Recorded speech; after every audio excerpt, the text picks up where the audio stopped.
नमस्कार दोस्तों, मैं हूं आपका दोस्त और आपका स्वागत है आपके अपने चैनल अपना पोर्टफोलियो में।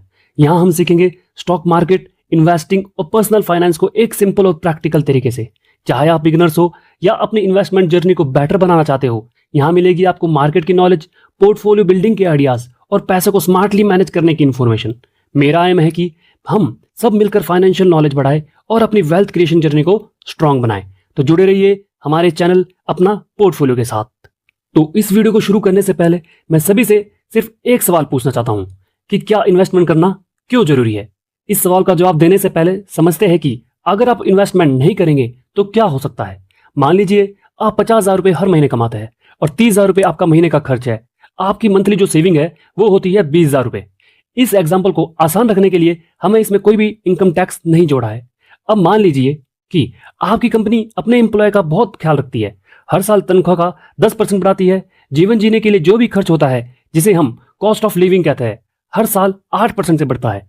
आप 30 साल के हैं और 50 पर रिटायर होना चाहते हैं, तो कमाने के लिए आपके पास सिर्फ 20 साल है।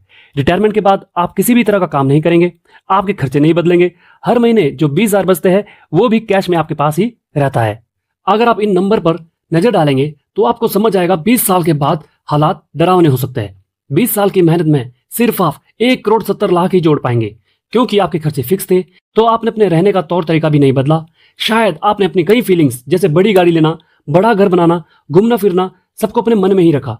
रिटायरमेंट के बाद अगर खर्चे 8% की रेट से बढ़ेंगे तो 1,70,00,000 रुपए आपके लगभग 8 साल निकल सकते हैं। और उसके बाद क्या करेंगे? क्या कभी आपने सोचा है? जब पूरी सेविंग निकल जाएगी, जिंदगी की गाड़ी कैसे चलेगी? क्या कोई तरीका है जिससे आप 20 साल में 1,70,00,000 से कहीं ज्यादा रकम जोड़ सके? चलिए अब इसी सिचुएशन को थोड़े से बदलाव के साथ देखते हैं। मान लीजिए आपने 20,000 कैश के रूप में ना रख के इन्वेस्ट किया होता, वो भी ऐसी जगह जहां 12% सालाना रिटर्न मिले। फॉर एग्जाम्पल, पहले साल में आपने बचाए 2,40,000, जिसे आपने 12% की रेट से इन्वेस्ट किया, तो 20 साल में ये हो जाते हैं 20,67,000। जो पैसे आप हर महीने बचाते हैं उसे दोबारा इन्वेस्ट करने से आपके पैसे तेज रफ्तार से बढ़ते हैं और उसका नतीजा दिखता है अच्छी खासी रकम। जरा एक बार चार्ट में देखिए, 20 साल के बाद आपके पास 1,76,00,000 की बजाय 4,26,00,000 रुपए जुड़ जाएंगे। पहले के कंपैरिजन में ये 2.5 गुना है। इस बढ़ी हुई रकम का साफ मतलब है रिटायरमेंट के बाद आपकी जिंदगी ज्यादा सुकून से कटेगी। तो अब आ जाते हैं उसी सवाल पर कि इन्वेस्ट करना क्यों जरूरी है, जिसे हमने कुछ पॉइंट्स के रूप में कवर करा है। महंगाई से निपटने के लिए बढ़ती महंगाई हमारे पैसे की वैल्यू को कम कर देती है। इन्वेस्ट करने से इस प्रॉब्लम को आसानी से निपटा जा सकता है। सेकंड पॉइंट है बड़ा अमाउंट जोड़ने के लिए। जैसा कि हमने आपको एग्जांपल दिया था, उससे एकदम साफ है कि इन्वेस्ट करने से रिटायरमेंट तक आपके पास एक बहुत बड़ी रकम जमा हो जाती है। लेकिन सिर्फ रिटायरमेंट के लिए ही नहीं, बल्कि अपने इंपॉर्टेंट काम जैसे बच्चे की पढ़ाई, शादी, घर खरीदना, इसी तरह के काम के लिए भी पैसा आसानी से जोड़ा जा सकता है। और तीसरा पॉइंट है अपनी फाइनेंशियल नीड और वांट्स को पूरा करने के लिए। अब हमें यह पता चल गया है कि इन्वेस्ट करना क्यों जरूरी है। अगला सवाल हमारे मन में आता है, इन्वेस्ट कहां करना चाहिए और किस तरह के रिटर्न की उम्मीद करनी चाहिए।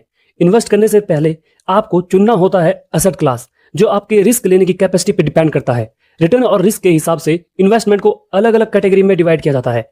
इन कैटेगरी को हम एसेट क्लास कहते हैं, जिन्हें आप जानते तो है लेकिन समझेंगे आज पहली बार। जैसे fixed income instrument, equity, real estate और कमोडिटी। हमने जो शुरू में एग्जांपल लिया था, अब उसी को ध्यान में रखते हुए यह पता करने की कोशिश करते हैं कि अगर 20 साल के लिए कोई एफडी, इक्विटी या कमोडिटी में इन्वेस्ट करता तो कितना पैसा बनेगा।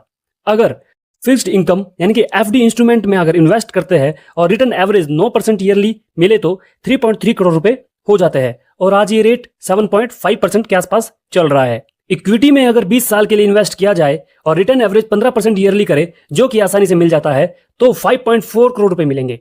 अगर यही अमाउंट हमने कमोडिटी यानी सोने चांदी में इन्वेस्ट करा तो रिटर्न एवरेज 8% ईयरली मान ले तो 3.09 करोड़ रुपए होते हैं।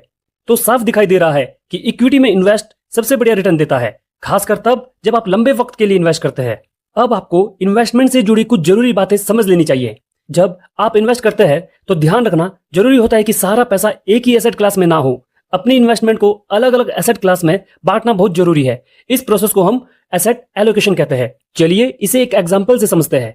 23 से 25 साल की उम्र वाले प्रोफेशनल ज्यादा रिस्क ले सकते हैं, क्योंकि उनकी उम्र कम है और इन्वेस्टमेंट के लिए काफी ज्यादा वक्त है। ऐसे में उन्हें अपनी टोटल इन्वेस्टमेंट का लगभग 70% इक्विटी में लगाना चाहिए, 20% कमोडिटी और बाकी फिक्स्ड इनकम इन्वेस्टमेंट में।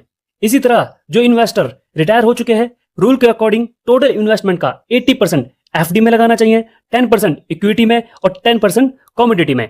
ये जो रेशो है कि किस एसेट क्लास में कितने परसेंट इन्वेस्ट होना चाहिए, ये इन्वेस्टर्स के रिस्क लेने की कैपेसिटी पे डिपेंड करता है।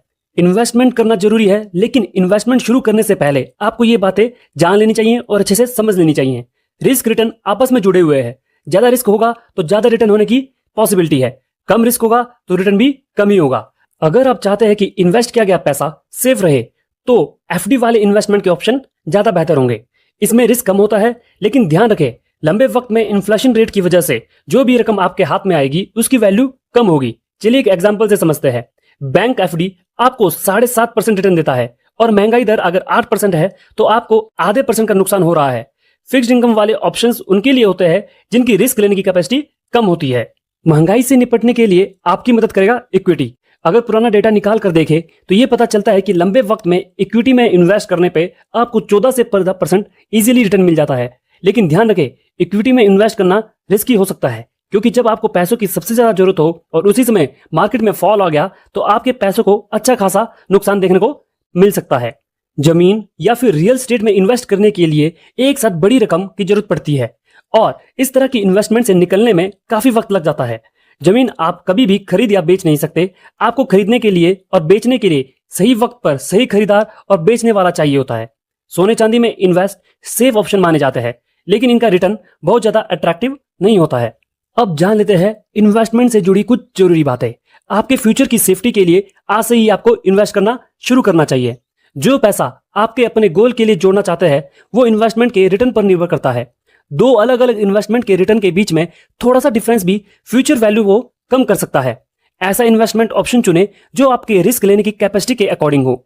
अगर आप इन्फ्लेशन के असर पे सुरक्षित रहना चाहते हैं तो आप अपने पूरे इन्वेस्टमेंट का कुछ हिस्सा इक्विटी में भी जरूर इन्वेस्ट करें। दोस्तों, अगर आपको ये वीडियो पसंद आई हो तो चैनल को सब्सक्राइब और वीडियो को लाइक करना ना भूलें, क्योंकि हम ऐसे ही वेल्थ क्रिएशन कंटेंट आपके लिए रेगुलर बेसिस पे लाते रहते हैं। तो हमसे जुड़ने के लिए आपको चैनल को सब्सक्राइब करना है और वीडियो को लाइक करना है, अपने दोस्तों के साथ शेयर भी करना है। तो मिलते हैं आपसे अपने नेक्स्ट वीडियो में।